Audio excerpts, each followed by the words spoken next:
अपने को ऊपर उठा लिया, वे विलक्षण द्विज। एक शरीर को छोड़ करके दूसरे शरीर में जाना, दूसरा जन्म, उसी को द्विज कहते हैं। दांत को भी द्विज कहते हैं, इसलिए कि दांत एक तो बचपन में जो जन्म लेता है तो उसमें पड़ता है, फिर टूट के फिर दूसरा जन्म लेता है, तो दांत भी द्विज है। एक शरीर छोड़ के दूसरे शरीर में जाना द्विज है। गुरु महाराज कहते हैं स्थूल शरीर से, जो हम लोग इस शरीर के ज्ञान में हैं, इस ज्ञान से अगर अपने को ऊपर उठाएं, सूक्ष्म शरीर में जाएं, तो ये विलक्षण द्विज हो गया।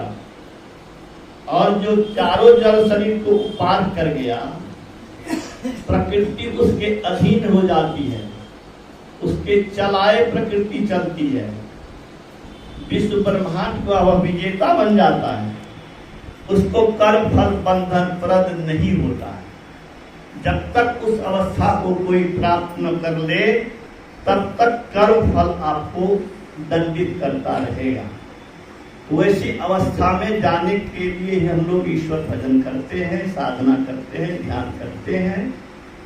भले ही यह काम कठिन है, लेकिन अनंत जीवन तक अनंत दुख भोगेंगे, उसके बदले में 25-50 जन्म में ही अगर मुक्ति हो जाए और अपने सारे शरीरों से अपने को छुड़ा लें।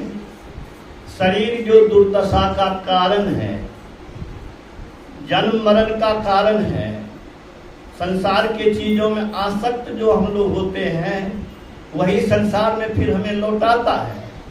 इससे उपराम होने के लिए जो अंतर के सुख को अनुभव करेगा, तो गोस्वामी तुलसीदास जी ने लिखा, ब्रह्म पीयूष मधुर शीतल, जो पे मन रस पावे, तो कत मृग जल रूप विषय कारण निशिवासर धावे। अमृत जिसको मिलेगा वह ओस चाटने क्यों जाएगा। इसी तरह से अंतर के आत्म सुख को जो अनुभव करेगा, उसको संसार का रस फीका लगेगा, उसकी आसक्ति ही जल जाएगी, संसार की चीजों में कोई उसकी रुचि रुझान नहीं रहेगी, इसलिए फिर उसके आने का कोई सवाल नहीं है। तो इसी अवस्था के पाने के लिए हम लोग या संत मत के लोग साधना करते हैं, और इस बीज को सबके अपने अंदर में डालना चाहिए। जो डाले हुए हैं मैं उनको बधाई देता हूँ। मुस्तैदी से कीजिए, जितना आप पुरुषार्थ करेंगे उतना ही कम जन्म में आपको बेड़ा पार होगा, और अगर आलस करेंगे तो ज्यादा जन्म लेने पड़ेंगे। गुरु महाराज के शब्द को सुनाओ, ये संसार काजल की कोठरी है, जो यहाँ आते हैं कुछ न कुछ दाग लग जाता है, उसका कर्म फल अवश्य भोगना पड़ता है, उसका फल दुख अवश्य होता है। तो दुखों से बचने के लिए क्या करो, शरीर से निकलो, संसार से भागो।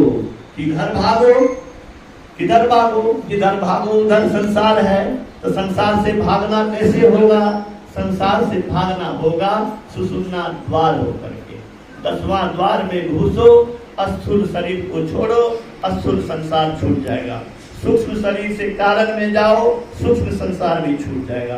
सारे संसार को छोड़ करके परमात्मा धाम में पहुंचो, यही संत मत का उपदेश है। और इसको पा करके ही गुरु महाराज ने उस ईश्वरत्व को पाया, और जिसके कारण हम लोग उनको जानते हैं कि उन्होंने काल से टक्कर लिया, मुर्दे को जिंदा किया, और आज भी देश विदेश में हर जगह भक्तों की रक्षा करते हैं।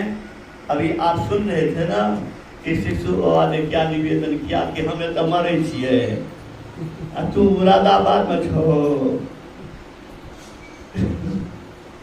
निवेदन के साथ कष्ट दूर हो गया। गुरु दूर नहीं है, आपके दिल में अगर भावना है, श्रद्धा है, तो गुरु नजदीक है।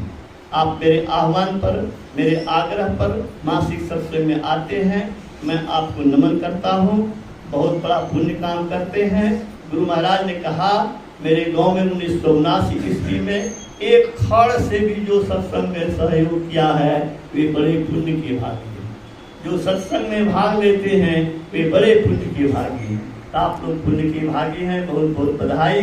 अब 1 अक्टूबर को सितंबर है, 1 अक्टूबर को फिर यहाँ पर मासिक सत्संग का कार्यक्रम होगा। उसके लिए मैं फिर से अभी आमंत्रित करता हूँ। अब भजमन सतगुरु होगा, फिर आरती होगी।